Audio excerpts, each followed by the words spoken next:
Good evening, everybody. Welcome back to PSGL. George Morgan here and Jack Connett. All the lights are currently lit here on track, and it is go, go, go! Donoso with a crafty manoeuvre up the inside. Masterclass from the Chilean. Crucial championship points on offer here. Do not count out Danny Berezne. Longday has done the job. This is for the win between these two. Freddie Rasmussen wins the United States Grand Prix. Alfie Butcher wins for the first time ever. Lucas Blakely takes the championship. It's Barry Foreman. Jarno Opmeer is your champion.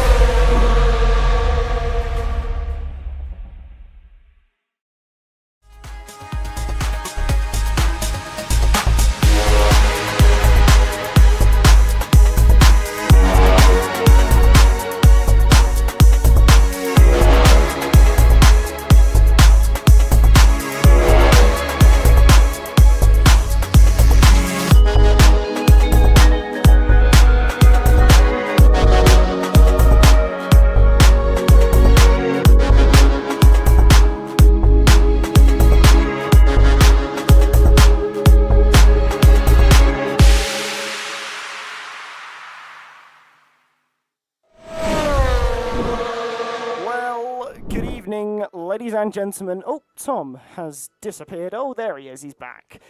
Welcome along, it is a new season, it is, well, once again, another amazing season of PSGL. And, well, joining me alongside for this incredible season, it is none other than the lovely T-Dub, aka Tom Wilkinson. First and foremost, how are you, my friend? I'm doing absolutely brilliantly. I'm really looking forward to this. First time that I've done PlayStation F1 tier. A lot of familiar names that I'm seeing in the lobby joining up. So really looking forward to kicking off the final season, of course, on F1 24.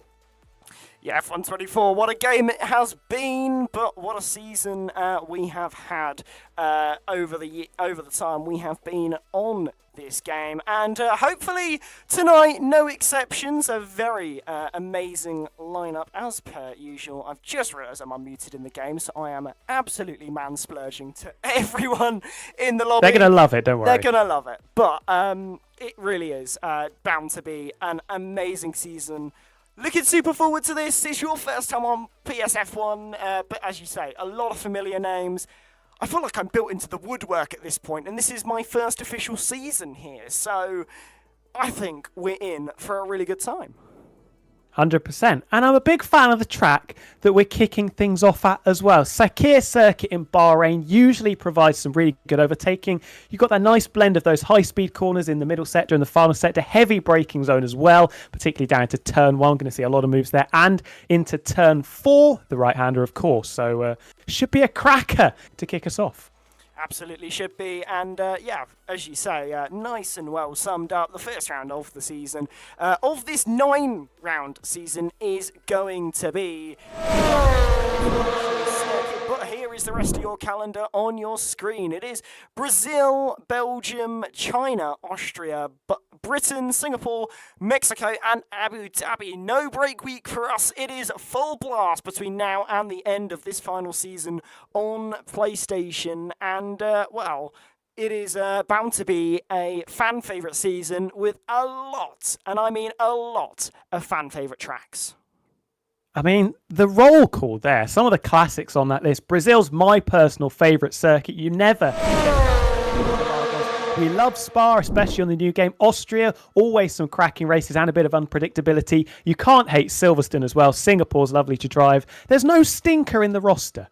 No, there really isn't. I think we got to end the game on a bang, especially with how good the game has been. Not many people enjoyed this game as much as I think we all hoped that we would. But, hey, end it on a bit of a high note, and I am super looking forward to this one, and a stacked driver lineup to suit with some of the big names, and already for the first time of the season, Cameron's dad getting straight in. Let's go, son. Let's get it. This year, this season, is it his championship? He's been second fiddle plenty of times. Can he finally take a championship? Well, it's going to be a very interesting question, isn't it? Shorter calendar, so the more mistakes you make, the more likely you are to lose that championship title that you're going to be aiming for. From my experience last season doing F2, some of the drivers that are coming up, the reigning F2 champion Sergio, incredibly quick, as was his main title rival Lifebout, who's driving in the Papaya McLaren today. A couple of other names in there. Epic Vale, his Haas teammate. Haas went on to win the Constructors, Sergio and Epic Vale. I mean, the roster, people that I've seen previously as well. Casper Flack, incredibly quick. Runner-up in PlayStation F2 a couple of seasons ago as well. Yeah, I mean, it really is. It gets more and more stacked every single season. Already seeing in the chat, Cameron needs this title being said. Ooh. And I think it's difficult. So early on, as you say though, every mistake so much more costly. It's got to be flawless from anyone whoever wins the championship. You really cannot put a foot wrong. One slip up, one whoopsie, one poor qualifying, or within one bad race, it comes tumbling down your chances of that championship. So it's going to be imperative that everybody gets off to a good start tonight. I think the problem is if you overdrive on this game, you will get punished massively. You know, the way that the physics have been over the last 10 months or so, getting used to this handling model, which is very different to anything that we've seen in the past. If you do overdrive, you're going to be destroying the tyres. You're going to be risking having a few whoopsies, as you said. So you've got to be very smooth, got to be very careful. And that's what comes if you're a little bit calmer, a little bit more composed, as opposed to really wanting it and driving too hard, trying too hard. You're going to leave yourself in a sticky situation. Yeah, and it's going to be a case of who can find that fine balance between overstepping the limits and being just on the limit. And it's going to be really interesting. We are only a few minutes away from qualifying getting underway. We're just waiting for the final few drivers to get into the lobby. I know you're just as eager as I am to get the season underway. I really want this, and I want everyone to participate in this. Those who are watching live, I'm looking at you, but also I'm looking over towards you, Tom, as well. We need an early prediction for the championship winner, all the way at the start of the season. So if we get it right, we can say we called it. So just looking at the grid, looking at those lineups, hit me with one. Do you want constructors as well? No, just go drivers. We can't gamble on constructors. I like the storyline. Everybody's talking about Cameron taking this title, how he needs it. I like the storyline. I'm big into storylines, and a little bit of the world works in a certain way. So I'll back Cameron. It might be the obvious shout, but I think it's the way the F1 gods hopefully will direct us. Yeah, I think Cameron Dowes is going to be a very popular pick for the title.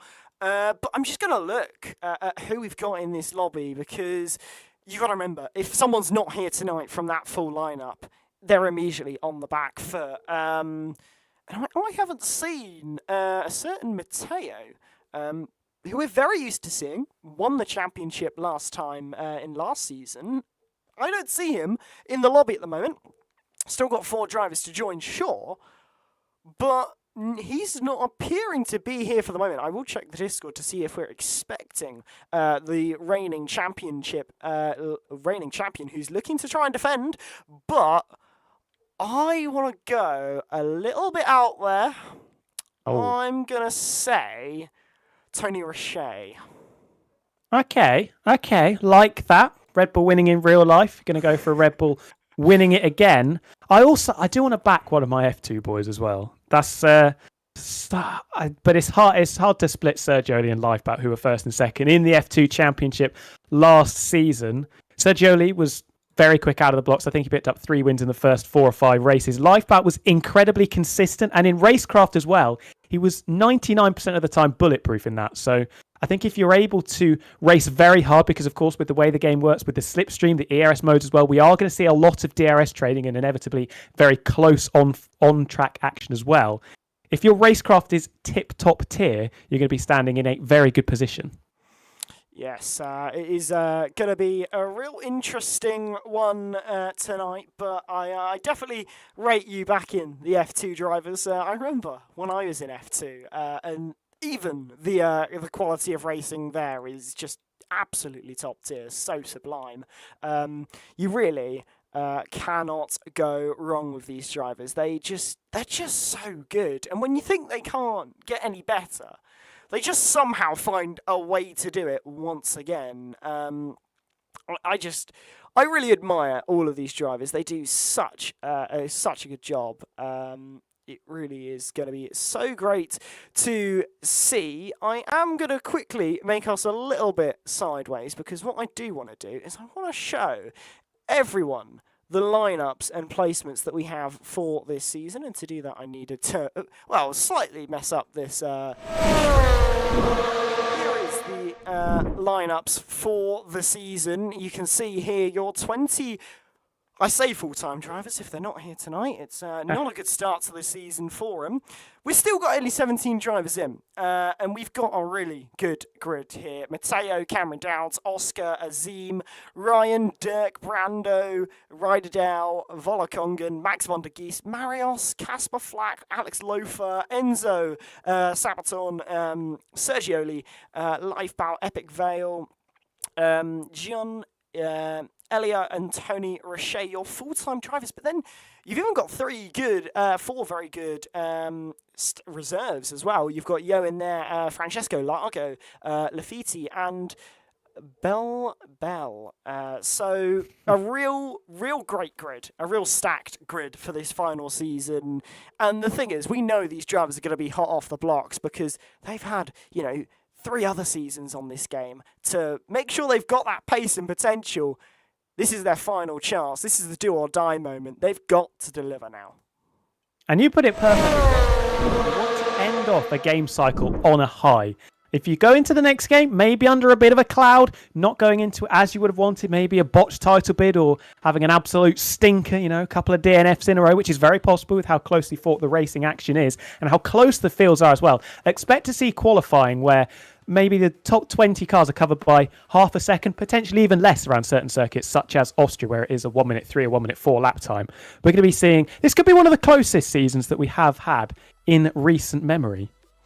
Yeah, it absolutely could be. We are waiting. A few people are having issues with the servers on PlayStation, apparently. That's why we are waiting a little bit longer than usual. We are nearly 10 minutes behind. There I was worried that we may not have a race. We may not have any pre-show opportunity to talk. I feel like we've almost had too much now.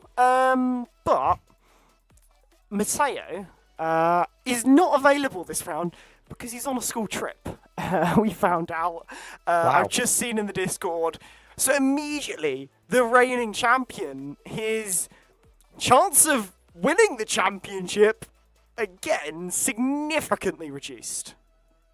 Yeah, and it's not like, classic F1 where you had a drop round, for example, and that would keep you in it even if you did have a bit of a stinker or you couldn't attend. Massive opportunity now for someone to try and grab the ball by the horns, get off to the perfect start, put a decent chunk between yourself and what you're expecting to be your main championship rival. I'm seeing some green ticks in the lobby. Hopefully that means we're on the way to getting underway, but I'm still, I'm not counting my chickens yet. No, absolutely not. Invites have been sent to the drivers about 5 times. I'm pretty sure I've seen it come through each and every time. You do wonder at what point we just give up and get on with it. Yeah, give up and run off into the sunshine and get this action underway, because I am really looking forward to this. But Cameron Dowds, he's had enough. He said he might have a nap. Wow. And I don't blame him. I absolutely don't blame him. He's got the time. I mean, we've been going for what you said, 10 minutes, more than that. This could be a glorified PSGL podcast with the way that we've been going so far. We're up to 19 in the lobby, so there's just one person, one naughty person that still hasn't managed to get in so far. We could absolutely name and shame. We could. We absolutely could. Who are you, sir? It is Marios, who is still trying to join. No, it's not. He's at the bottom. He's in. So it's Azim, who's still to join. He's not even on Discord, this man. So, yeah. Interesting plot line that we've got at the moment. been told that he can join for qualifying. Bit of surprise from Casper Fleck that Marius is allowed up so late in the evening. I suppose that's what happens when you've got such a young grid. It's a little bit past maybe their bedtimes, but hey, they got a race to get on with. 100%. And they'll be motivated, like we've said a number of times, get the season underway beautifully. I'm seeing a timer on my screen. We're down to 15 seconds. People are readying up. And finally, after we've been live for 20 minutes, we are going to get going for our 80. We've been live longer than the actual qualifying session is going to last. That probably tells you something. Yes, it absolutely does tell you something. We will soon be underway for this qualifying session. I think Ryan just resets the countdown by changing a setting just one time. I think. Not sure who's joining. Tony Roche, though, has made a very funny comment about another racing league that I will not be repeating. But yeah, these drivers, they just want to get on with it. And that's the racing instinct. They want to get underway. They want this action. They are absolutely seething for it. Well, they're going to be losing the rhythm. I imagine a lot of them would have either been in time trial or in online lobbies doing some practice races, some practice quali laps. They're just going to be losing that rhythm a little bit there. So might put a few drivers out of kilter, might take a little bit longer to get up to speed. So, yeah, they're not going to be too happy that we've got to... What is the exact time? It is 12 minutes past 8. Qualifying should be almost done, and we're still in the menu. Now we've loaded in. Get in there, lads. We're underway. Yes, we are shortly underway for qualifying for Bahrain. This is, well, another duel in the desert. Will it be as iconic as battles we've had in the past? Well, it is almost time to find out. 18 minutes of qualifying, getting underway in about 20 seconds' time. In those 10 seconds that we've got until we go underway, get your prediction for Poland. Who are you thinking? Oh, that's so different. You've given me the champion prediction. Now I've got to go pole sister. I mean, it's a bit of a cop-out to go for the same answer. I mean, it would be, but can't exactly blame you. Who do I fancy? Mario's Formula, I remember from F2 a couple of seasons ago, being very, very good over one lap in that Scarlet Ferrari car. Azem as well. He was potentially the unluckiest driver that I've ever seen in PSGL. I'm hoping that he is going to be going a little bit nicer. Dirk, pretty good over one lap. Brando as well. I mean, there's so many names. The top 10 could be covered by what? A tenth and a half? Everybody's piling out as well right at the start. Indeed, yeah. Everyone really in a hurry to get out of the pit lane here. Cannot blame them at all. And that is it. The start of season 39 is here. And the first man onto the racetrack, I'm trying to find it. Where is it? It is going to be, I believe, the man on your screen. No, there's a Williams in front of him. Yeah, Dirk, the man in fourth, at least at the moment, is the first man out of the pit lane. Plenty of time, though, to decide who is going to be your pole man. I am very curious to think. I have not even got a clue as to who I think may be the man that takes it today. Oh, you've thrown me under the bus there. Get my prediction, and then you're sitting on the fence. Going to be getting splinters if we continue on like that. Going to be really tight, though. As I said earlier, we've got to remember a couple of rules that we have to reinforce as well. Ghosting is currently off. Or ghosting is currently on, sorry, so nobody can get any cheeky advantages with the slipstream. That will mean we have a lobby restart after qualifying, and they will get all of their soft tyres back. So realistically, you can go for those 3 runs in qualifying using all of your soft compound tyres, and it will have no impact on your race strategy. Indeed, yeah, and that's going to be something that a lot of these drivers are really keen to take maximum advantage of. But, well, the first lap underway for the season. TF10 Dirk, take it away.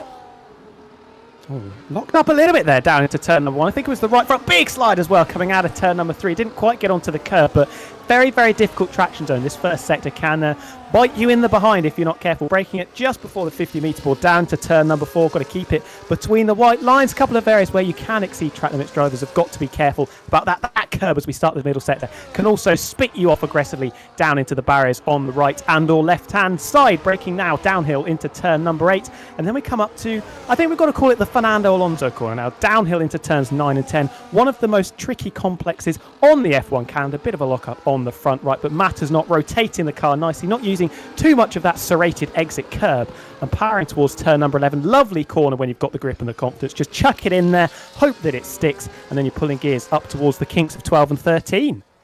Yeah, looking like a bit of a sloppy maybe opening lap, but hey, the first lap of the season after 10 minutes of sitting in the lobby, you kind of expect it to maybe not be the most perfect of laps, but it is, well, it's going to be a valid lap time nonetheless. Round the final bend and up towards the line. The first lap of the season, what will it be?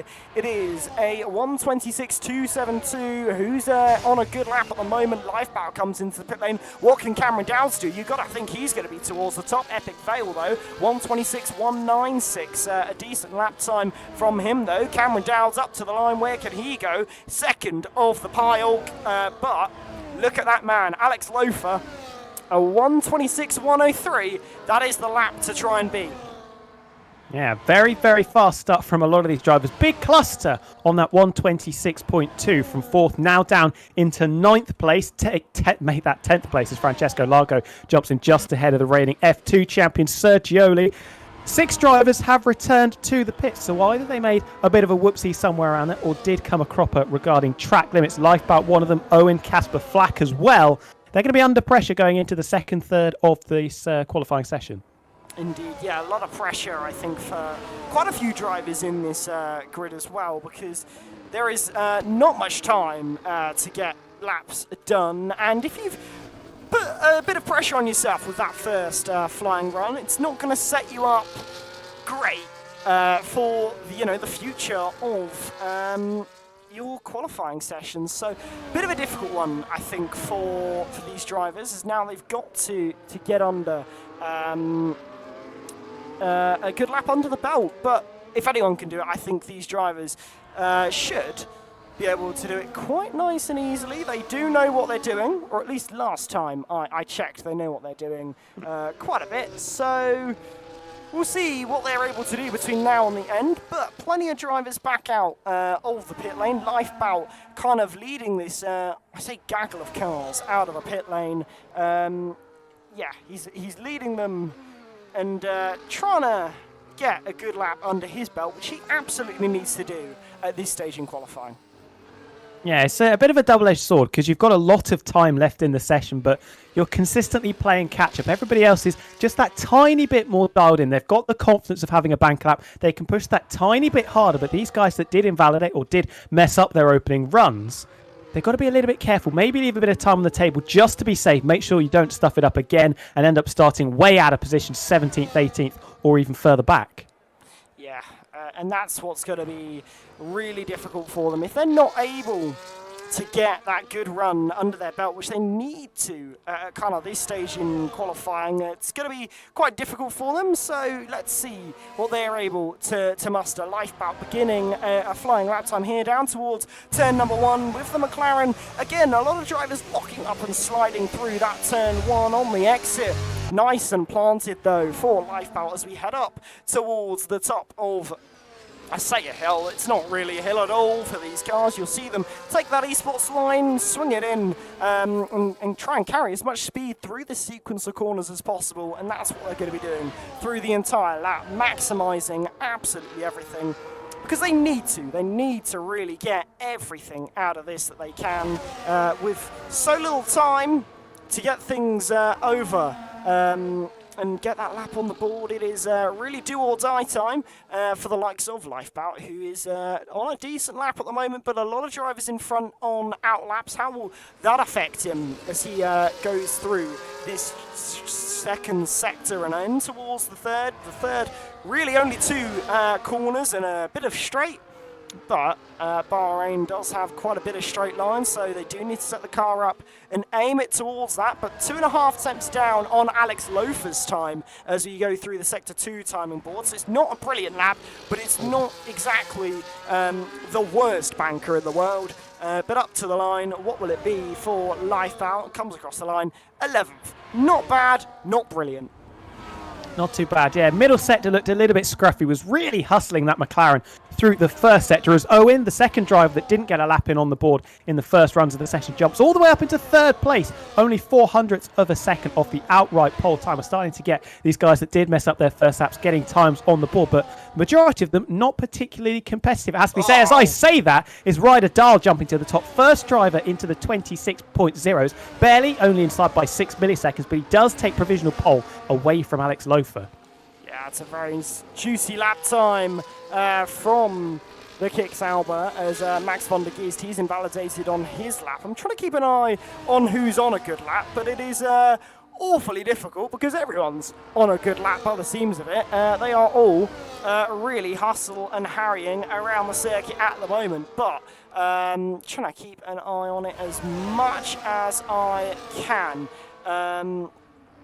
Trying to scan this telemetry, see if there's anything to report, really. It's a little bit on the quiet side, but I think a fair few drivers are about to come through that Sector 2 timing line.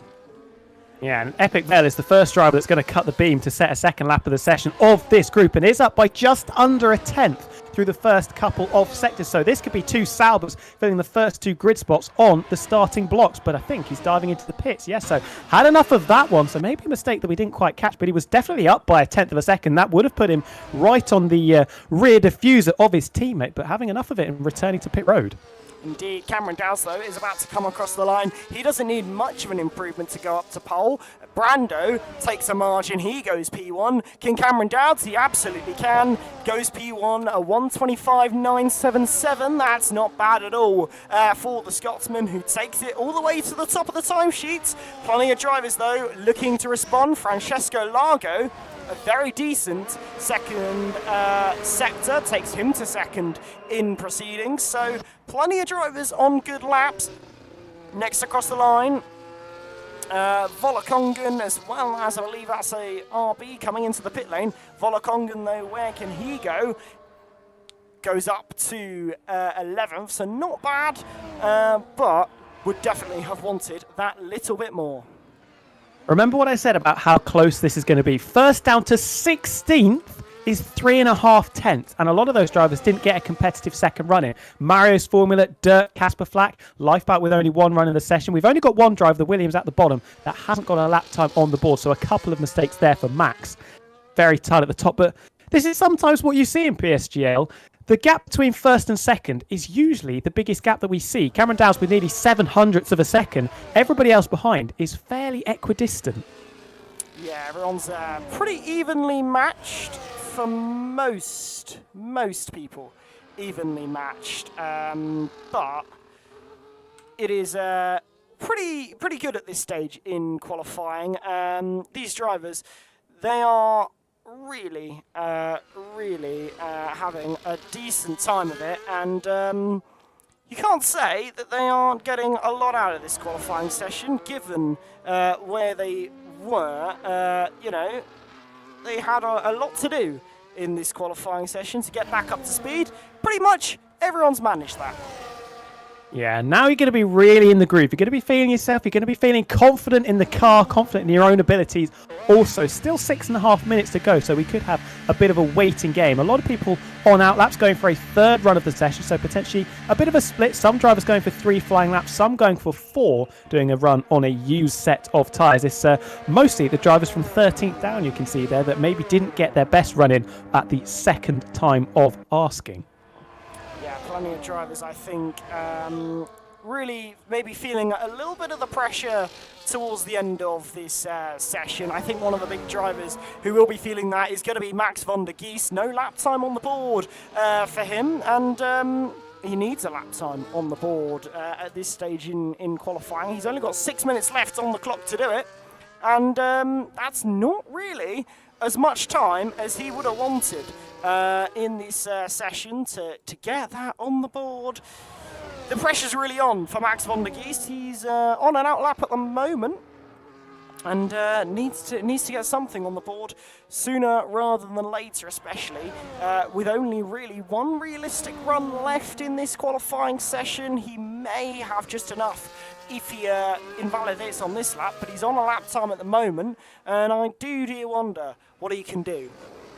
Yeah, but you're leaving yourself under a lot of pressure when you leave it this late to get a first lap on the board. No benchmark time, nothing to fall back on. First sector has been decent, if unspectacular so far. 28.0 is okay, but a couple of tenths down on the outright fastest times. This is where you can tense up a little bit as well. Big lockup on the inside front right there, down into turn number 8, pushing very, very hard, maybe overdriving a little bit. We'll get a better sense, taking a very wide line through turn number 9, and not really troubling the apex through 10 either.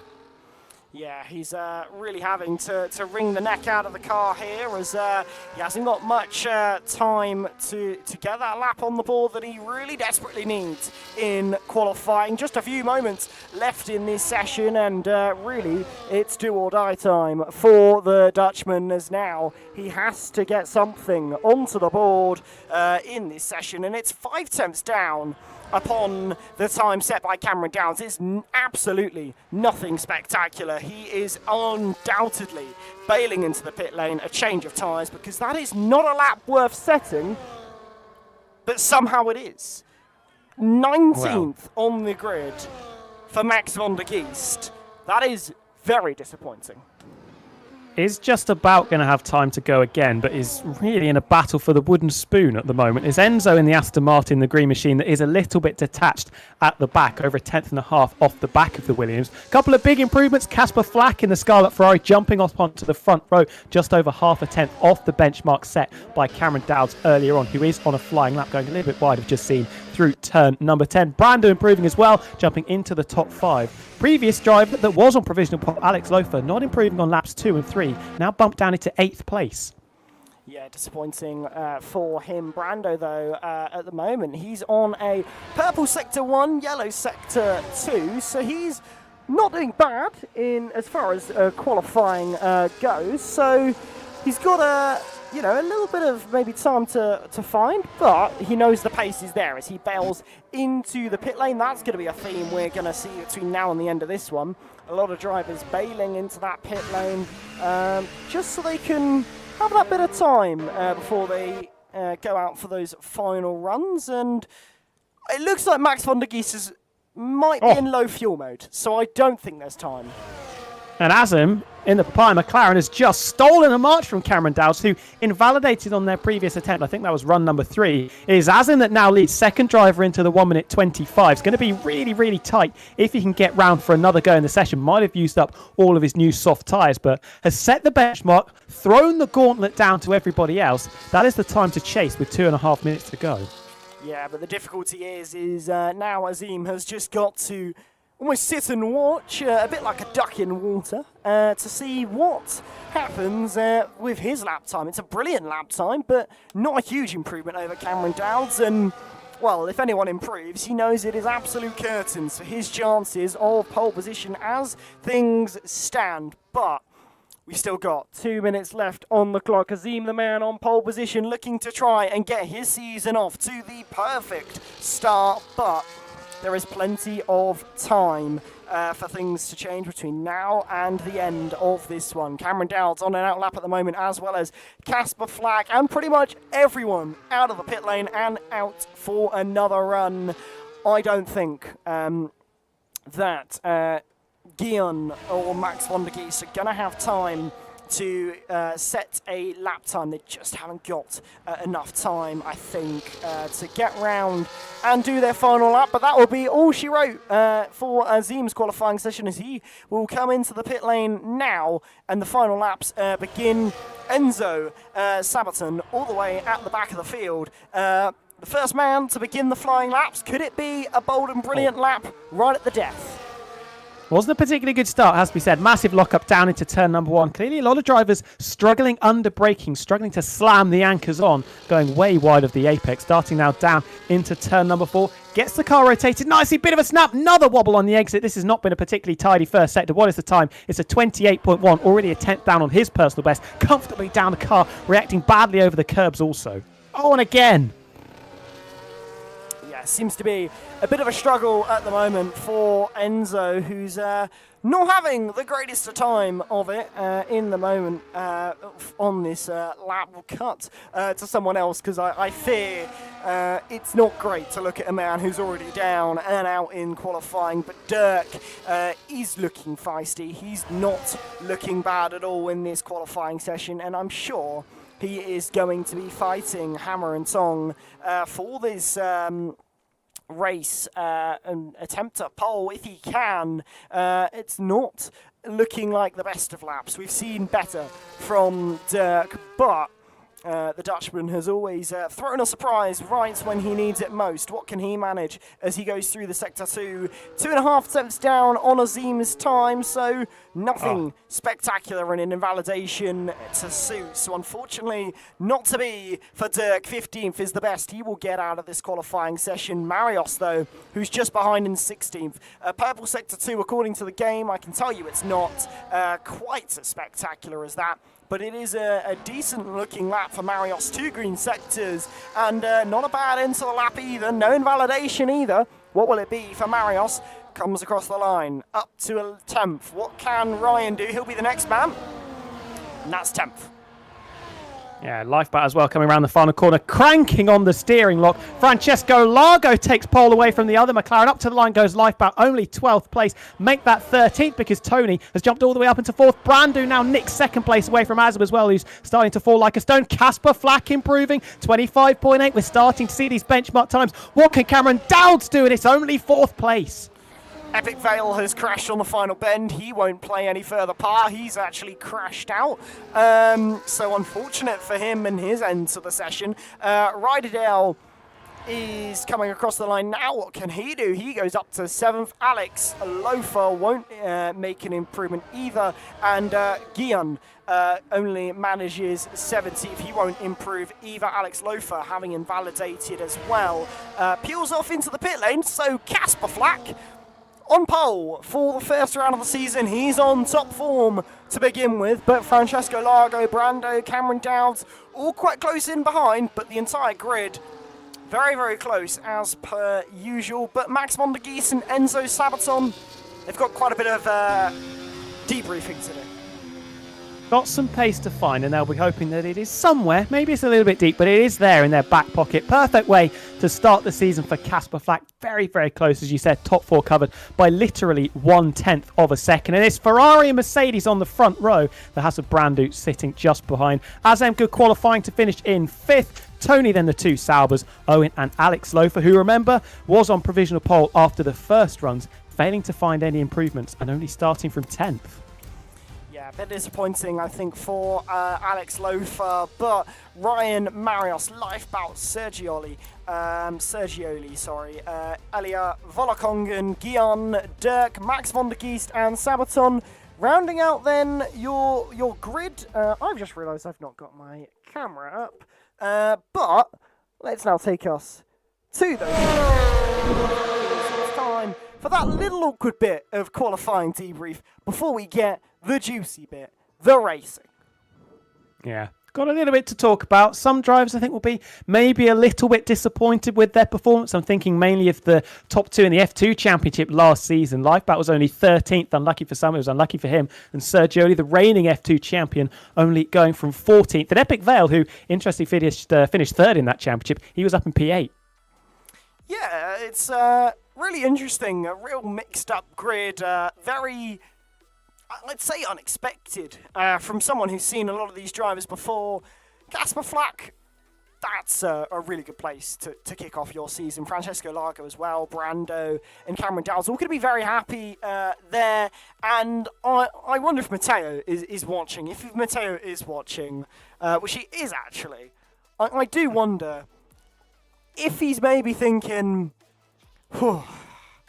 it's going to be difficult, because he knows he's already probably comparing himself to what he can do and what these drivers can do, and thinking about it, because that's what racing drivers do. They're very analytical. They're very to the point.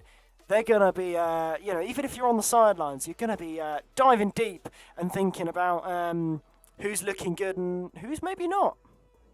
looking for his main competition when he returns, hopefully next week. And maybe it's the opposite of that. He's thinking, I can have these guys. He was saying only one time under the 1 minute 26 bar. I think we ended with maybe 4 or 5 drives in the 1 minute 25s, 125.9, 125.8. He's probably looking at that going, I'm feeling pretty confident. I don't think my championship's going to be at risk. I can come back, get right up to speed straight away and start racking up those points.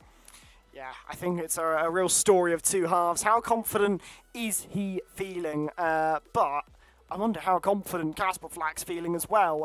On pole, good place to be to start the race, but starting there and finishing there, two very different cakes. And got a long race ahead, and it's not going to be the easiest of rides, I think. We've got 29 laps. You know, anything can happen. It's indeed a very long way. Does Casper Flack have it in him? I think he does. He's a driver that knows how to win races. I think when you're at the front, qualifying, it doesn't necessarily matter too much. Your main aim is in the first 4 or 5 laps, just keep yourself in that lead train. The DRS and the slipstream, so powerful. If you get detached and end up almost leading a chasing peloton, for example, behind, you're leaving yourself with so much work to do. You've got to have that chariot, effectively, of a driver in front of you, either to work with to try and get back up to that group in front of you that you have become detached from. So it'll just be about managing the opening stages, not losing too much time, not ruining your own race and potentially the races of other drivers. Yes, very much, pretty much spot on. You just want to keep in that train, and it's very difficult to do at times. It really can be. But Casper Flack, in the Discord, PB in session is what he's just said. So you know it's a good lap when you PB in a qualifying session. That is gotta be a very satisfying and happy moment, I think, for Casper Flack. And hopefully going to bring up those confidence levels for the race. And, we'll see if it's possible to convert pole to win. Clearly the equivalent of a big game play. You know, when you break the world record in the Olympics, for example, you save your best for the big occasions and the biggest stages. And he's done that very, very nicely. And that'll give him a big boost, big confidence boost. He'll go into this race. Maybe beforehand he was targeting potentially a top 5 or a podium. And I'll be thinking, hang on, I've got a chance of winning this. Yeah. It really is going to be really interesting. But TF10 Dirk, I find this another interesting comment. The ready up signal has just been given, so we will be underway shortly. But Cameron Dowds, not last season, did P18 to P1.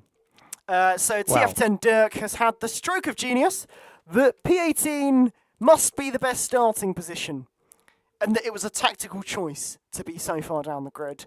And I find that is a very good way to shrug off, I think, what would be a disappointing qualifying for the Dutchman.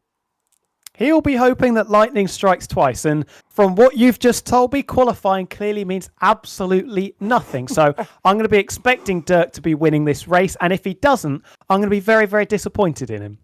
Yes, it will be very interesting to see what we have between now and that all-important checkered flag, 29 laps away. But in case you have somehow forgotten where we are going racing, here is the track map for where we are racing tonight. It is the Bahrain International Circuit. Welcome to the desert, and it is 3 DRS zones and, 15 lovely turns. Plenty of opportunities to overtake turn 1, turn 4, and, you'd probably say turn 12 going to be your main overtaking opportunities around this circuit. But if you're feeling very daring, you may try and overtake into turn 10, but it's going to be a very risky one if you can pull it off. But this is bound to be a real race for the ages, and with our little track map all shown off, done and dusted, let's take you trackside because the race is just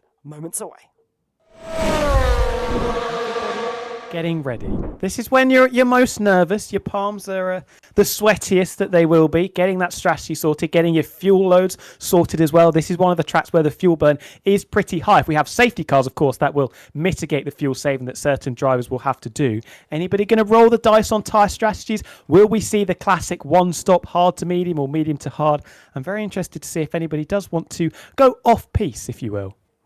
Yeah, I mean, I'm nervous already. And This is interesting. I don't get nervous very easily, but all of a sudden, I'm feeling a little bit on the nervous side. I have just seen someone saying I'm a little bit quiet, so I'll turn myself up a little bit. But this is when I get most nervous. The moment before maybe carnage ensues, and we don't.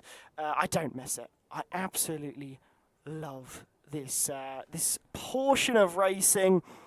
It's when everything is at its most fun for me. I think this is really the best part of a race, when everything is the calm before the storm, and boy, have we got a storm that's about to happen. Indeed. We have indeed. Very, very close right at the sharp end. A couple of drivers out of position. The first lap, of course, the best time to make up for your losses, and we're getting ready to go. Yes, 4-5 red lights here in Bahrain, and it is lights out and away we go for the season opener. Casper Flack off the line well, but is it well enough? Francesco Largo looking very punchy off the line, could make the move into turn number 1. Here we go, turn 1, lap 1. Could any chaos happen? Well, it's a clean start for Casper Flack as he defends against Francesco Largo. Brando making a place versus Cameron Downs. In fact, Cameron Downs actually making the place up on the opposite. Can he go around the outside? Oh, it's lovely from Cameron Downs as he takes third place from Brando. So a good start for the Scotsman, not so much for Brando, but a few movements up and down the order. It's looking like a very good start to the race for some, as we see a few moves towards the back. Very calm and orderly, though. Nobody facing the wrong way round and/or upside down. Big cluster battling down into turn number 9. We've got a Kick Sauber dueling with the two Red Bulls. Maybe a bit of speedway teaming going on. It's Epic Vale getting stuck in with Tony and Ryan and finding himself in the middle of that Red Bull sandwich. Casper Flack, very good job. Job 1 has been done. Hold on to the lead of the race. Now just manage it. Indeed, yeah. He's really on a good one at the moment. And I think he's going to be fairly satisfied with the start to his race, but plenty of time for other drivers to maybe make some moves around them, but keep an eye on everything that's going on up and down this order. The first lap of action, though, already done and dusted. Francesco Largo, though, I think he's going to be really on the attack and pounce here as we head down the main straight. Lap number 2 already here. They come so quick around here. But first real opportunity, everybody darting over to the left-hand side to avoid the bumps on the main straight. Casper Flack holding on to the lead. Cameron Downs was potentially sniffing a little opportunity to get ahead of the Mercedes. Battling going on further back. Lifeboat and Alex Lofer debating 11th and 12th position. Bit of wheel-to-wheel contact between the McLaren and the RB. And as it looks to be, coming out of turn number 3, it is Lifeboat that has come out on top in that battle for 11th. Yeah, looking really solid at the moment. And yeah, having a good start to proceedings, and you can't fault the effort that's going on across the order for all of these drivers. It is not a bad start for many, but we've got a long way to go in this one. But Francesco Largo, he's really applying the pressure, and it's good to see. I love it when drivers really do apply all of that pressure and give it their all, and it is really going to be a good one to take forward as we go through this race, and cannot fault it. It is looking very, very saucy. And we've got no real winners or losers, it has to be said. Enzo's gained 4 places. That's the biggest change of anybody from last on the grid up to 16th. We've put the commentator's curse on Dirk, though. He's dropped down into last place and is a little bit detached, 7/10 of a second. Got to make sure you don't drop out of the 1 second window. Indeed, yeah, he's maybe feeling a little bit on the deflated side, I must say, and it does feel a little bit like we may have cursed him because he just hasn't seemed amazing so far. But Cameron Downs is making an amazing and quite easy move versus Casper Flack, as Francesco Largo as well, but there's a bit of a issue towards the back. I believe that may have been Epic Vale, who I saw losing a few places, but also Ryderdale, I think, lost a few places as well. So both Kick Sauber was off to a rough start on this particular lap, but well, plenty of places gained for others. Yeah, it was the two Saubers trying to double up on the two Red Bulls, tag team them a little bit, couldn't quite make it work in Epic Vale. Bit of wheel-to-wheel contact with the second Red Bull of Ryan, sending them into a half spin coming through turn number 1 and leaking 3 or 4 places. But he's trying to get a move on, battling his former F2 title rival Lifebout down into turns 9 and 10 we go. But the Kick Sauber not close enough to really make a lunge, let's say, up the inside. Still very orderly right at the front. Casper Flack will be relaxed, I think. Won't be too concerned after losing those couple of places. Just got to keep yourself in the DRS train, as we keep saying, although it was quite wide down into turn 11 there. Yeah, everyone really having to maybe manage the pace a little bit in these early stages as well, as the tyre compounds are kind of showing, obviously a lot of hards on the grid. So these drivers maybe playing a little on the calmer and conservative side. Go on to the mediums later on the race, or if you're feeling daring, a set of those soft compound tyres as well. But I think it's going to be really interesting. These drivers are having a good start to the race, everyone on those hards, and getting through it quite nicely. 100%. The lead changes hands once again. Now it's Cameron Dowes, who started from 4th, leading this big DRS train that goes down into 15th place. The first driver's made a bit of a mess of it. It's Elia in the Haas battling away with Jan, but they've become detached from the DRS train. That could be curtains for their race if we don't see a safety car from now until the end of lap number 29. Francesco Largo all over the place, potentially thinking about an audacious lunge, let's say, up the inside into turn number 8, but we will retain the status quo, and the Mercedes will continue to be in hot pursuit of the green machine that now leads the way.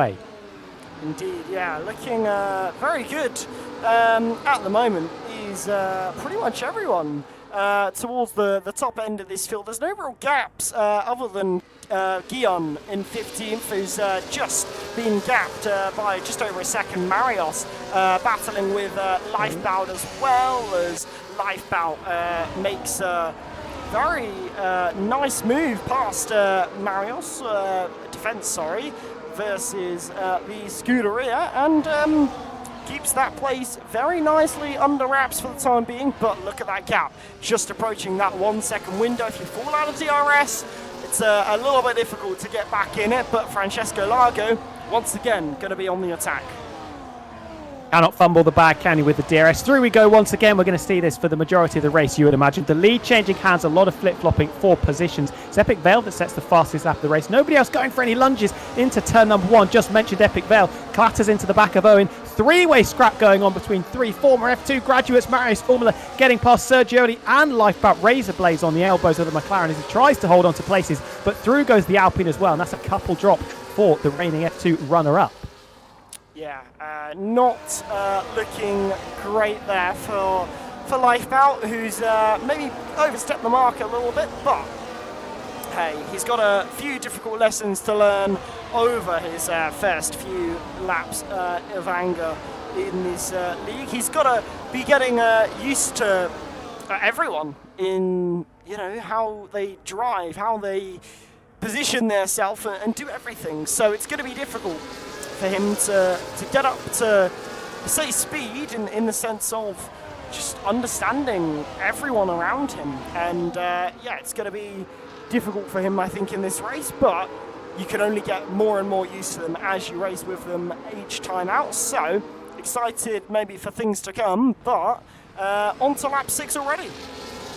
And Troye in this chat, hope they pronounced that correctly, saying they can smell Francesco's aura all the way from Sweden. Well, I'm afraid I think that Mercedes is about to relinquish the lead. The swapping continues between Dowds and Largo. Through goes the Aston Martin. Casper Flack, is he nibbling at the heels potentially of the Mercedes? Very content just to remain a spectator in this battle at the moment. Holds station in 3rd place, as is everybody else behind, although Azin did have a little look around the outside of 4th place Brando in the Haas. The 2 Red Bulls still going along, trucking along very solidly in 7th and 8th position. Epic Vale hasn't really been able to recover after that whoopsie a couple of laps ago. Holding firm in 10th, but all over the rear end of that Alpine car of Owen.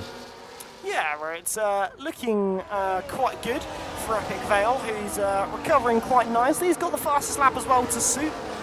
So clearly a lot of pace in the tank there for the Kick Sauber man, as he's really beginning to try and claw back that pace that he maybe lost in the early stages of the race. But hey, you've got to position yourself in that correct place. And no doubt, between now and the checker flag, a lot of hopefully well positioning could get Epic Vale back into that contention. It's so close that really anyone could be in with a shout, if I'm honest. And I am looking really excited at the moment for how things are going. And I think we've definitely got a few drivers who are really going to be wringing the neck out of the car, and one of those I think is going to be Brando. He's quite close to the back of Casper Flack on this occasion. Yeah, nibbling at the diffuse of the lead, as we've said. Repeat it, insert it again. Through goes Francesco Largo, takes first place, back almost locking up and into the back of the Aston Martin. Casper Flack almost pushed him through the braking zone of turns number 1 and 2. We have got that little bit of an attached pack from 12th downwards. Mario's four-wheel life button, Sergio was scrapping incredibly hard, but they've cost themselves a lot of time. 1.6 seconds now the gap between 11th and 12th. Going to make picking up a couple of points very, very difficult. It's looking ever more difficult for quite a few drivers to pick up points. Pretty much, as you were saying, everyone from 10th or back really has got a bit of a difficult chance of getting points, just because that gap has opened up quite a bit more than maybe they would have been expecting, and that's going to make it all the more difficult to get a good result out of this one. But I'm sure these drivers will be taking the opportunity, if it arises, to take those places. And Marios is, only 6 tenths back. If he works with life out quite nicely, they can absolutely claw that back. But as we kind of move through these laps so quickly, I think now's a good time to kind of have a look at properly who's gained quite a few places. And, well, Cameron Dowds, Francesco Largo, Ryan, they're all looking quite good. They've all gained places, and Cameron Dowds up 2, Ryan up 3. It's looking good for both of their chances in this race as Cameron Dowds goes for the race lead. And as them as well up the inside, we could be seeing a few places trading hands, still battling away the Aston Martin and the Mercedes, just about holding on staunchly. Defending that lead is Francesco Largo. Another opportunity potentially for Cameron, but doesn't look particularly interested in trying to get that spot. As him launching it up the inside of turn number 4, though he got past the Haas of Brando, easy as you like. Now battling away with Casper Flack. Bit of a slide through turn number 4. We continue to be side by side. Backs out of it into turn number 5. Sensible, I think that is, but really good run. Potentially going for the switch back around the outside into turn number 8. Really good run through that complex of corners, feeling very, very confident on those hard tyres in the Papaya McLaren car. And Brando once again is on the defensive because Ryder Dahl is all over the back of the Haas and now sending it up the inside Alonso style. Oh. Bit of a clatter into the side of the Haas, wheel-to-wheel contact, and a terrible exit to boot as well. Will stay in 6th place. Yeah, I'm surprised that Tony Richet didn't manage to make that place, but I think Tony Richet maybe had to be a little bit reactionary and kind of react to what was going on in front, and as a result, maybe lost the place that he was hoping to gain from that little mistake that happened there in the attempted overtake there. But I'm noticing Francesco Largo, he's opened about a 6/10 gap. Could he hold the place this time around? It certainly is looking a little bit more like. Yeah, the Aston Martin tracking nicely out of the final corner, gaining all the time, shaping back over to the middle of the circuit, but Francesco Largo is going to be comfortable, and Cameron Dow's not going to go for a silly look up the inside and potentially ruin himself and the Mercedes in front. Ryder Dahl still scrapping away with Brando in the battle for 5th and 6th, absolutely desperate to try and get this place away from the Haas. 2 Ferrari engine powered cars. I think Brando's just got it straight line speed wise down to turn number 4. Going to have to go the long way round, and unsuccessful in his attempts. Yeah, really has been quite a difficult one so far for quite a few drivers as well, as you see there. Epic Vale and quite a few drivers are down 2 places, which, is quite a bit when it comes to the end of their race. It could really hamper them in the grand scheme of things, so be interesting to see what happens. You see a Kick Sauber there, Epic Vale in the background, a bit wayward on the exit there of turn 10, but all quite clean, relatively speaking, so far. Yeah, just got caught up a little bit on that huge curb on the outside of turn number 10, almost spitting him into the arm coat on the left-hand side, but catching the slide after getting crossed up and continuing on his way. Had briefly got back ahead of the Alpine of Owen, but that little mistake putting pay to that assault on the Alpine in front. As we go on to start lap number 10, cut the beam to begin number 10. Is this the opportunity for Cameron Dowles to get the place back, or will he continue to just be happy managing the tyres, the fuel, the battery reserves as well, and sitting behind? Well, we're going to get an answer very, very shortly. Shaping back over. Deja vu from the previous turn. Cameron Dowles continuing to sit in behind as Tony's on the move, clean as you like around the outside of Ryder Dahl. Doesn't even need the braking zone, and now Ryder Dahl falls into a Red Bull sandwich. Yeah, a bit of a difficult one. TF10 Dirk not happy with his pace at all. He has thrown in the towel for tonight, and can't blame him at all. He's having a really difficult race so far, so I'm not surprised that he has decided to throw in the towel on what has been a difficult race for the Williams man. And now that will be a bad start for his season, but plenty of opportunities for him to try and recover, but very limited, those opportunities, just due to the championship and the nature of it. What have you spotted? I've spied a mistake from Alex Lofer that could split the pack up once again. I feel for Sergio. He worked so hard to get back towards the leading group, and as he catches, gets back into DRS range, Alex Lofer in front makes a complete meal of it, goes deep into turn number 10, miles away from the apex, and he's back out of a second. So Sergio, reigning F2 champion, going to have to do all the hard work over once again and battle away with this RB for position. Yeah, it's a bit difficult, I think, for those drivers who are really having to try and get everything they can out of this one. Such a difficult race for them, especially for the likes of Sergioli, who's having a good time of their first real opportunity as Casper Flack and Francesco Largo side by side. Always a nice little scrap here between the pairing of them. And, well, they are certainly looking very good. Casper Flack getting that place. Azim invited as well to take P3 away from Francesco Largo. He'll make it. Can he make it P2? Not able to, but a nice attempt there. And look at Francesco Largo. He is looking vulnerable.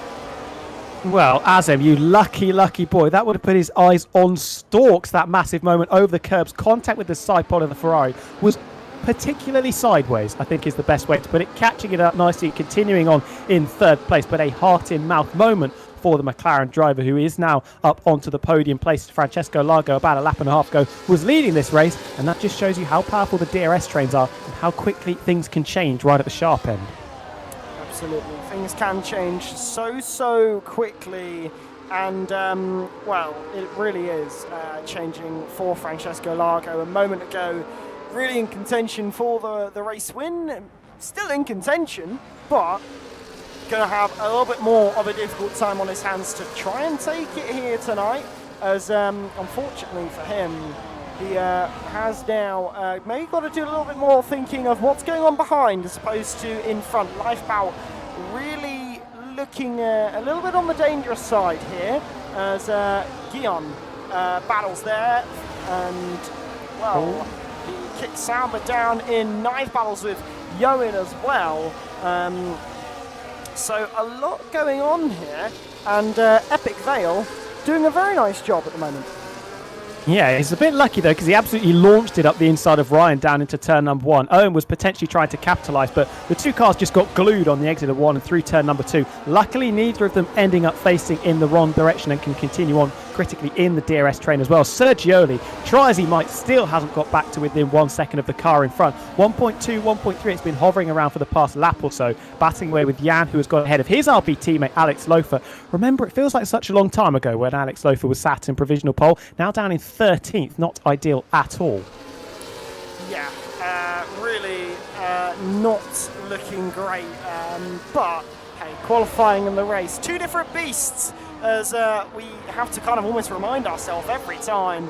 It really is a lot more different and difficult a race and qualifying session, and Cameron Dowles at the moment doing a great job to show why he is a man that is being mentioned for the championship, as he's having a decent time of it at the moment, and well, he's doing a really decent job. As I've realised, some of my names are very pear-shaped, and I can't quite understand why. Alex Loafer has returned in the pit lane, so that's another driver that has called it quits, and Alex Loafer, I think, probably going to be very disappointed with how his start to the season's gone. Yeah, sometimes things can just spiral. The battle for second place continuing to rage on. The pole sitter Casper Flack got the lead back from Cameron Dowes, and now Azem trying to push the Aston Martin further down. Doesn't want to get into the same situation he found himself in on the previous lap, but is he going to launch it up the inside?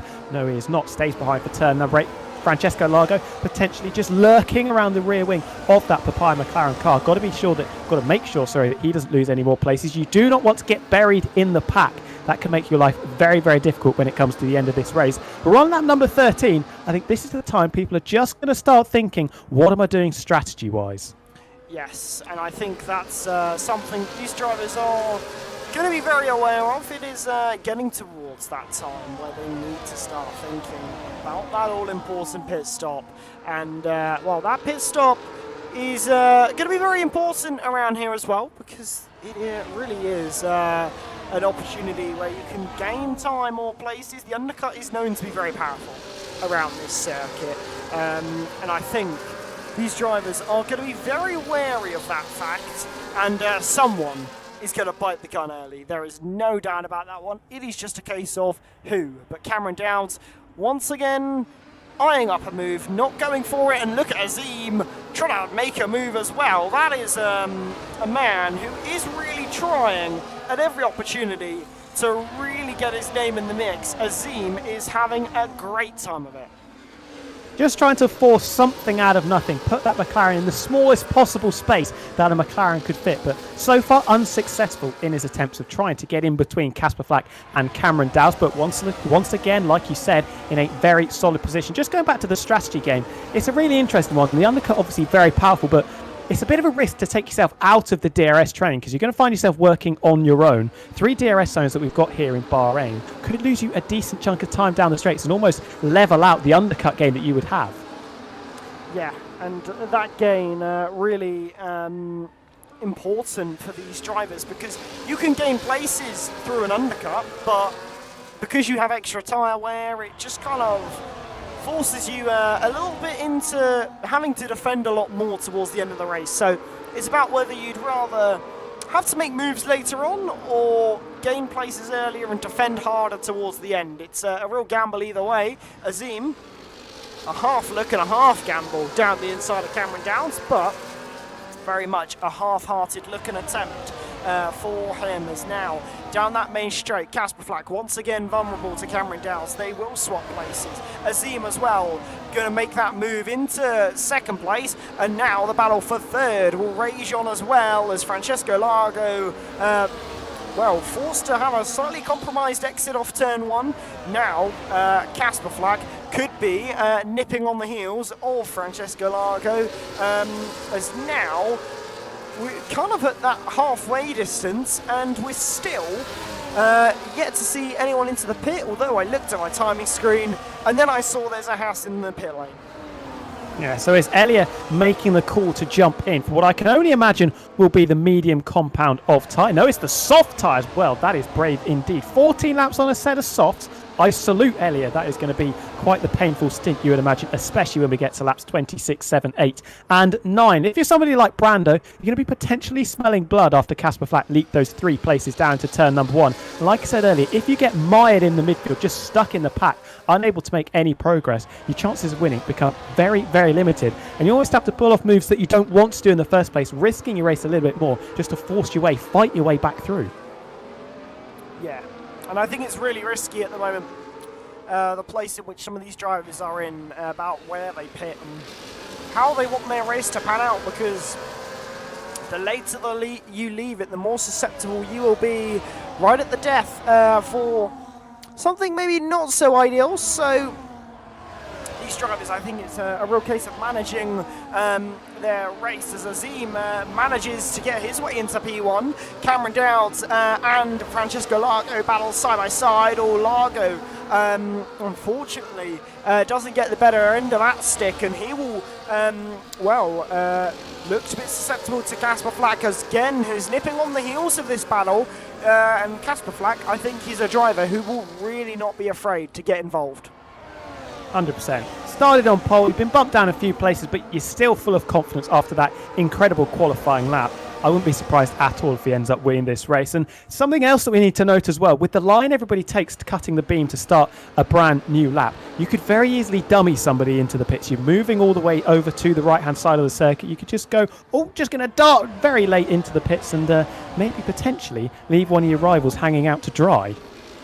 Yes, and certainly that's what a few drivers are going to be trying to do. Hang their rivals out to dry, do what you can to give yourself the best chance of a win. And that's why I would expect to see someone like Casper Flack, Brando, or Tony Richet. I think one of those drivers will be the first of this kind of leading pack to come into the pit lane because they've got the least to lose and the most to gain. So I think it could be really interesting to see who's the first to bite the gun.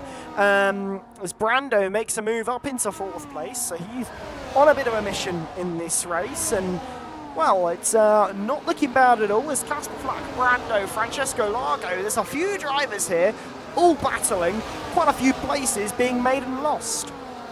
Yeah, Casper Flack, the master of his own downfall, made a complete mess of it down into the penultimate corner, locking the rear brakes, losing that place to the Haas of Brando, but desperate to try and get it back. Bit of contact once again between the two Ferrari engine counterparts, and it is the customer Ferrari car in the Haas of Brando that gets ahead of Casper Flack.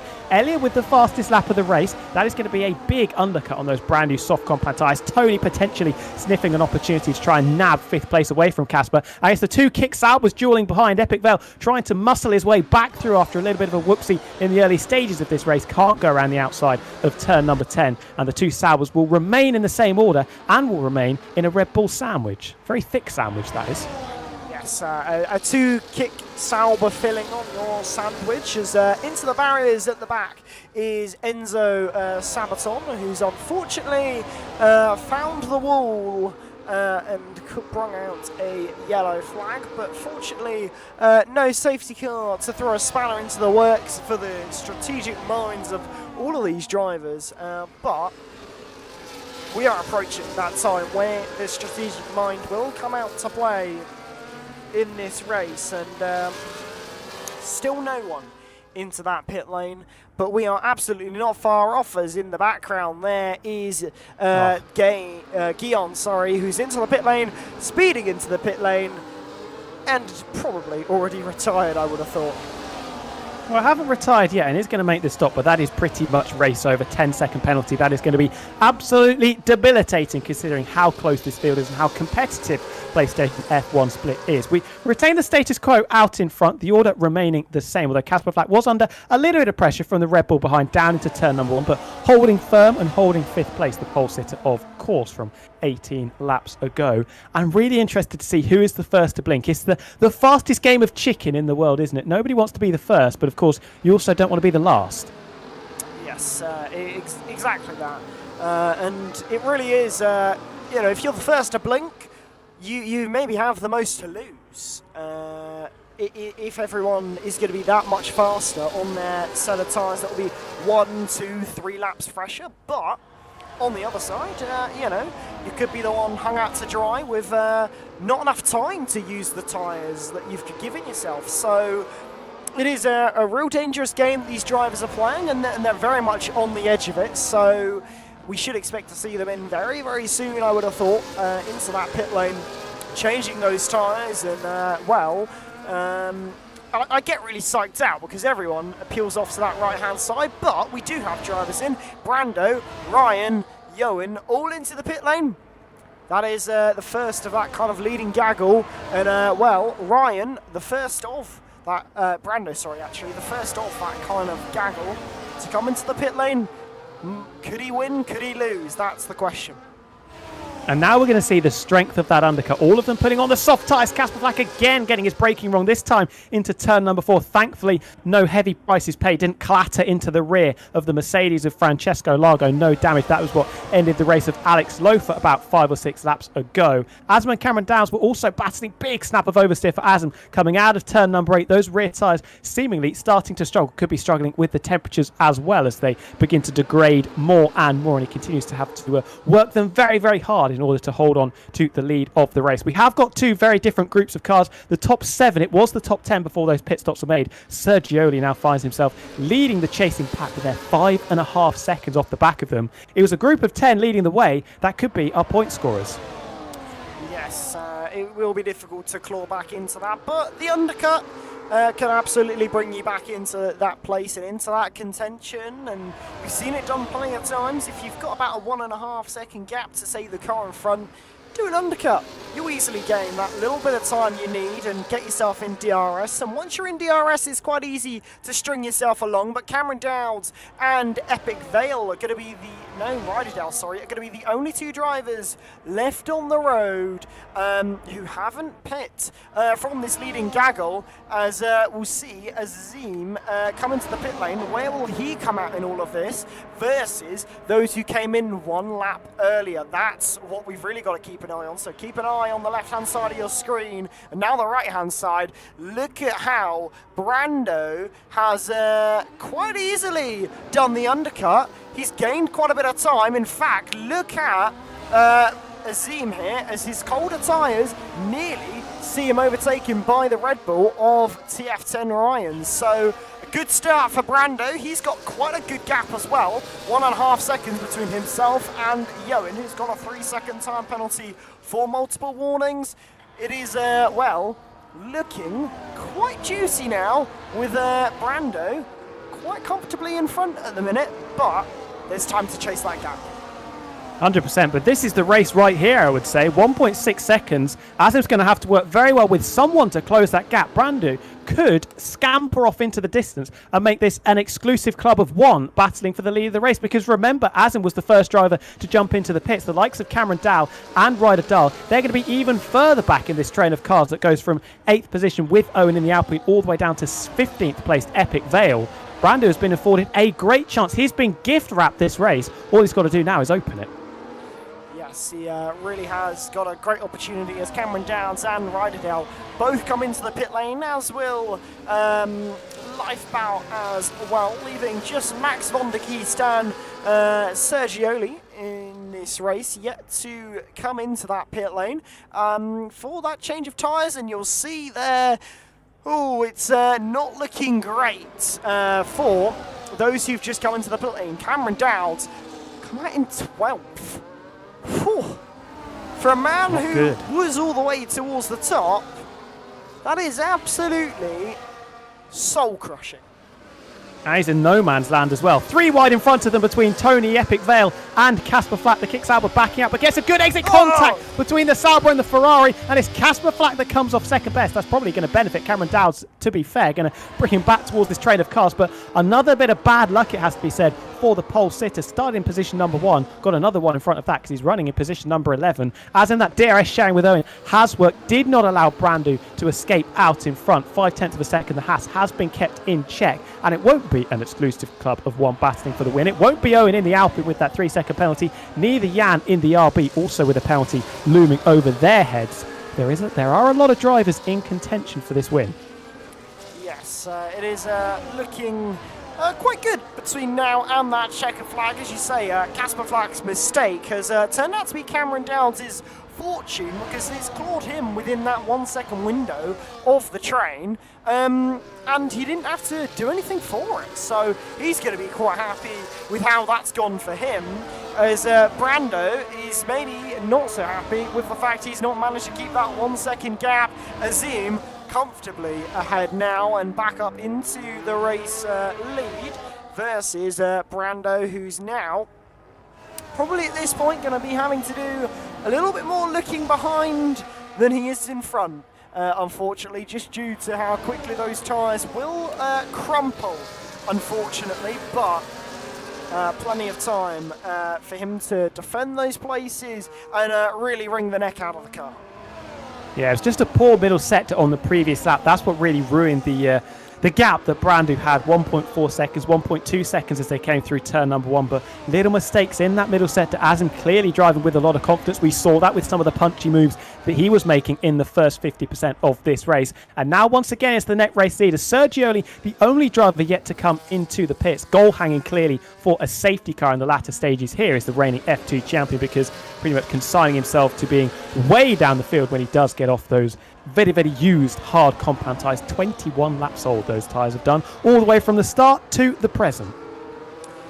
Yes, really taking those tyres 22 laps. I'm sure we're probably not far off puncture territory for Sergioli, but still managing quite nicely at the moment in this race. Maybe hoping for some rain, maybe, in the chance that you know, because obviously if the rain comes out, no need to pit.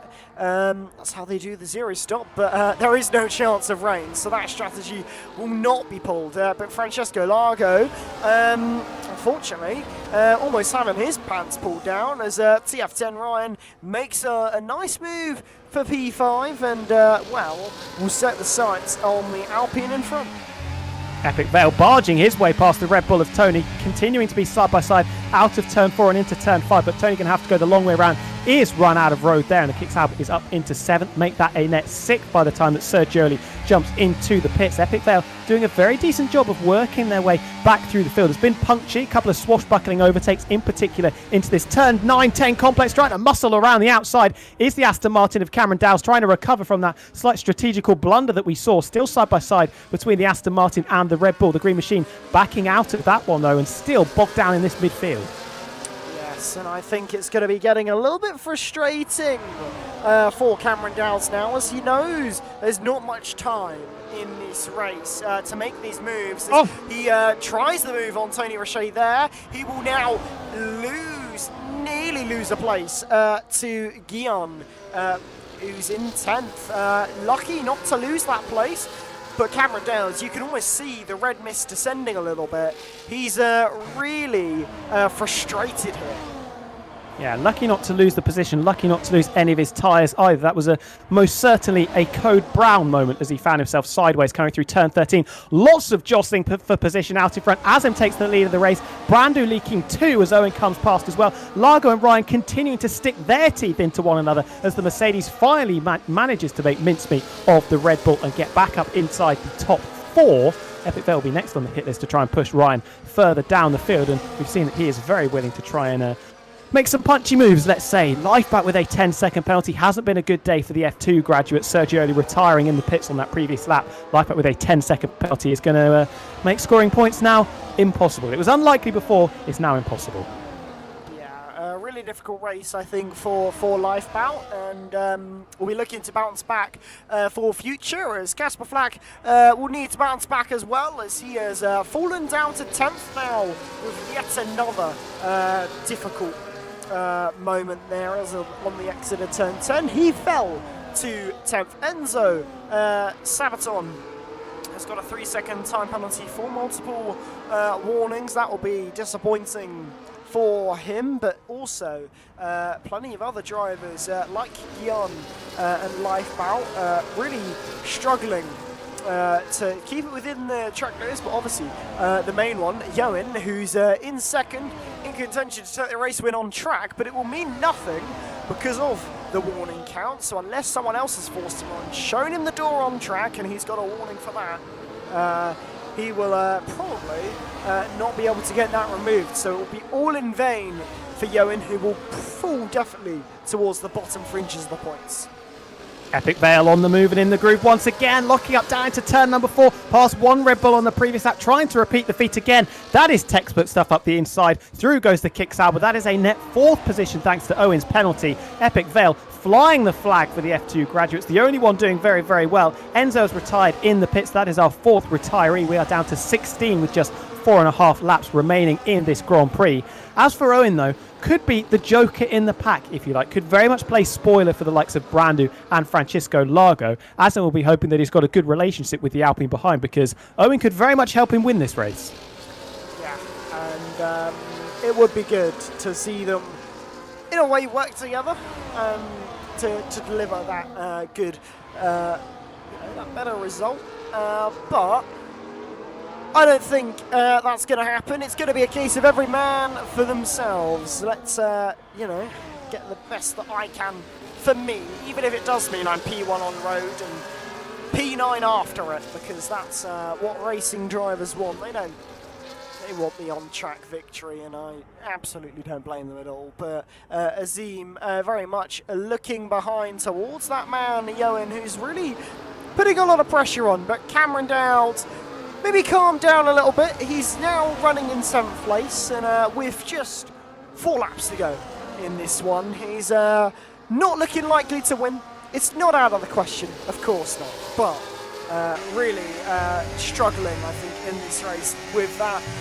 You've got to say, almost awful strategy as he makes a move on Ryan, who I think must have got a little bit crossed up on the exit of turn 3.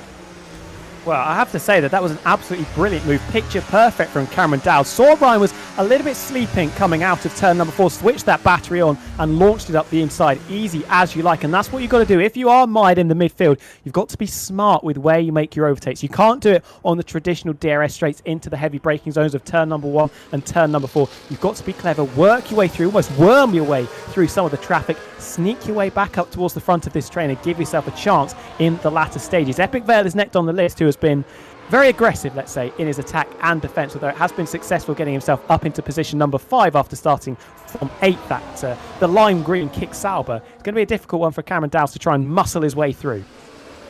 Yes, Cameron Dowds is really having to try and cut through the field like a hot knife through butter, and well, it's been a difficult one for him to do, but he's trying his best, and we absolutely are here for that. 3 wide, though, to turn number 1, as Zim will fall to 2nd. Will he fall to 3rd as Brando tries the move, but he's actually having to focus on Francesco Largo, who's putting up quite a fight as well. Epic Vale could get involved in this battle as well, as it really is a 5-car squabble here, and this could really end in disaster between all 5 of these drivers, as Johan and Brando, they swap positions once more. But Azim out in front, he's looking quite happy at the moment.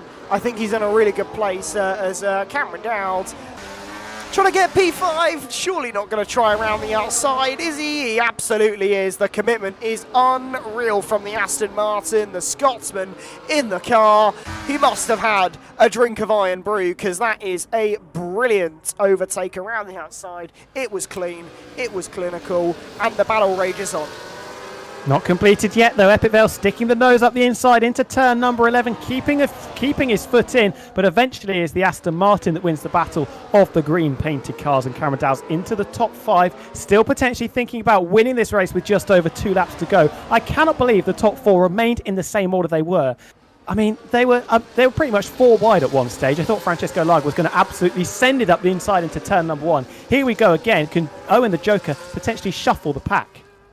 Yes, going to be interesting to see what these drivers can do. For tyres, everyone's on softs in this race, so that is your tyre compounds there. Johan and Azim side by side there, as well as Francesco Largo, Brando, Cameron Dowds, all squabbling, all battling here, and everyone is really having a good time of it, soaring at the steering wheel almost as it's 2x2x2 in towards turn number 4, and it is looking absolutely brilliant. 3 wide, oh, that is brilliant from those 3 pairing. Francesco Largo, Brando, and Cameron Dowds all battling and squabbling so much through this sequence of corners. There's 2 laps to go in this race. You would have thought it's the last lap, and you wouldn't be forgiven for thinking it, because these drivers are battling like they have got the start-finish straight 2 meters ahead. Yeah, Cameron Dowles, it is now or never. He's just about to pass through the doors of the Last Chance Saloon because he was muscled back down to 6th position. Epic Vale, opportunistic as ever, picking up a couple of places now. Odds on to finish on the podium in that kick Sauber. Was outside of the top 10 in the early stages after that mistake coming through turn number 1, but has fought back brilliantly. Owen will lead the race. He won't win it, of course, with that 3-second penalty. Azam is the favourite, but being in 2nd position, is that the place you want to be going on to the final lap? I'd say yes, but Francesco Largo probably wants to disagree.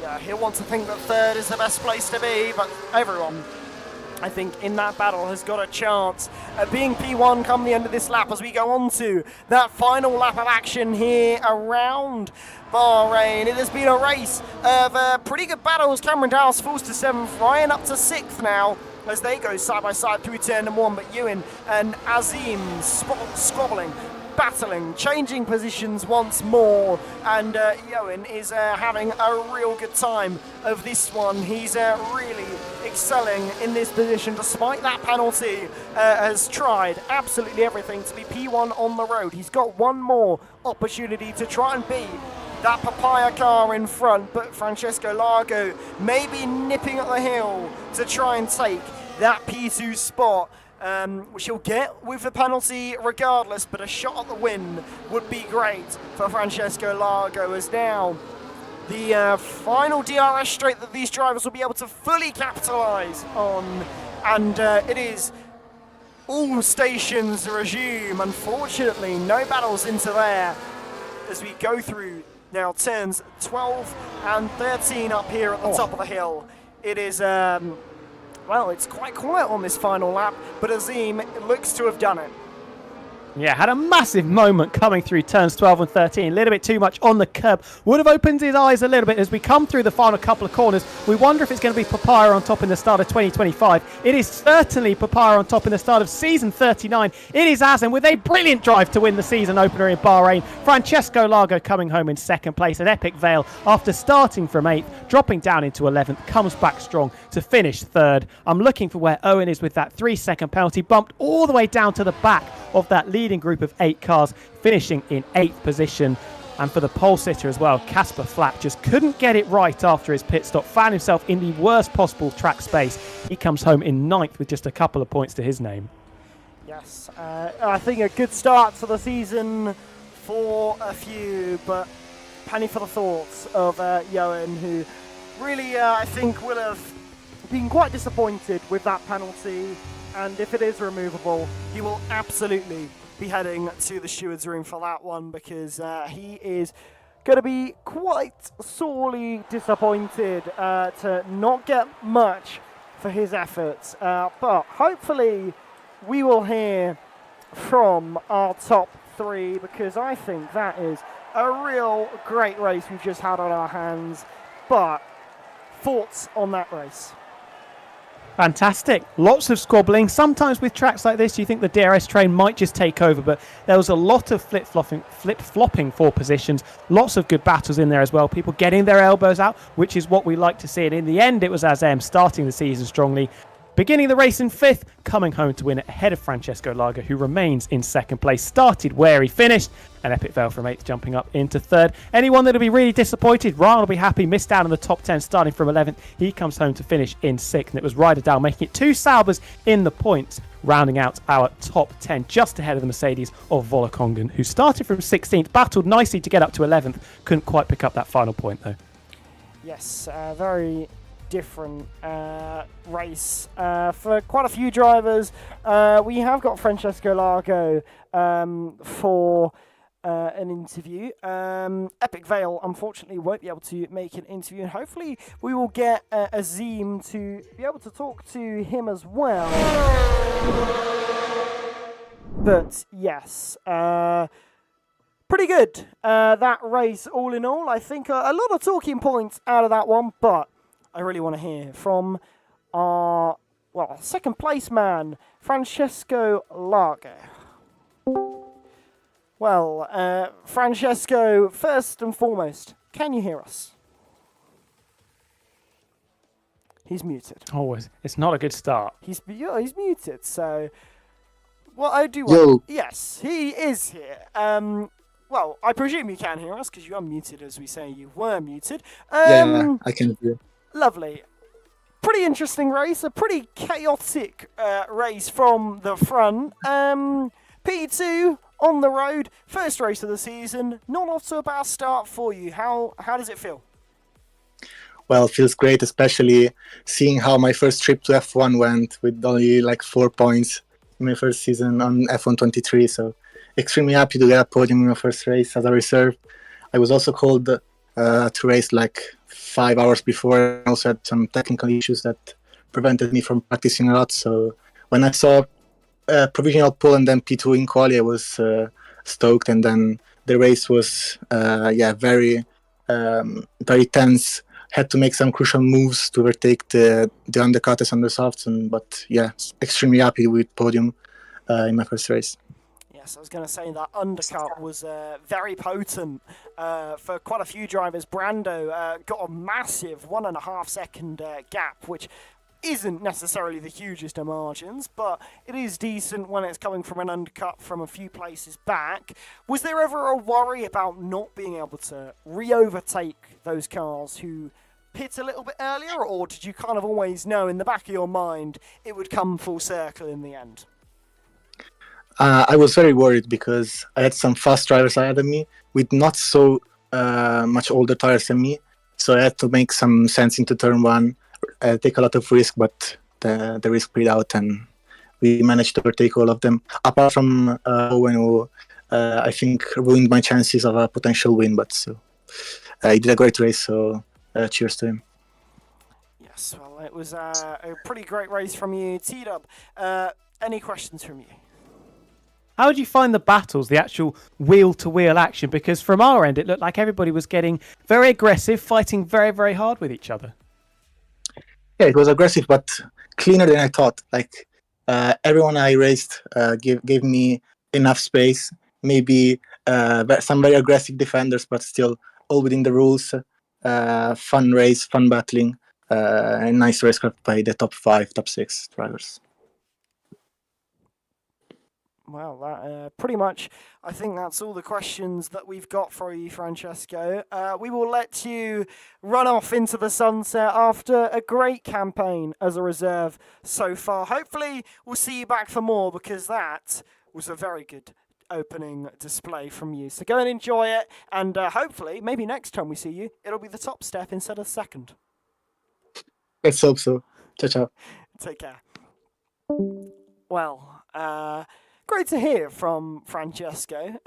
Really good race from him, and everyone on the Discord that I can see, very happy to see him up there, and very much satisfied to see him fulfilling his duties as a reserve driver very, very well.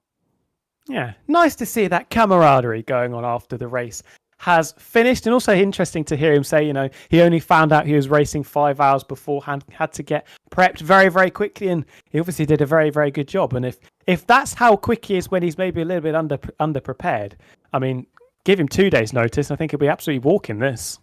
Yes, and interestingly enough, I have seen from Johan that he thinks his pen is removable, so he could be second and Francesco Largo third. So either way, it would be good to see Francesco Largo back. But it'll be interesting to see what has happened regarding that penalty next time out, which, in case you have forgotten, which is completely understandable given the amount of action that we have just had. Next up, 9-race flat-out campaign will be Brazil, round 2 of the season. That is a week from today on the 3rd of March, and that is going to be a lovely, lovely battle. A real fan favourite circuit, a beautiful circuit as well. It's going to have a lot of battles, a lot of overtakes. It's going to have everything we want, I think. And then we've got Brazil, China, Austria, Britain, Singapore, Mexico, and Abu Dhabi. But that's round 1 all ticked off. Final thoughts?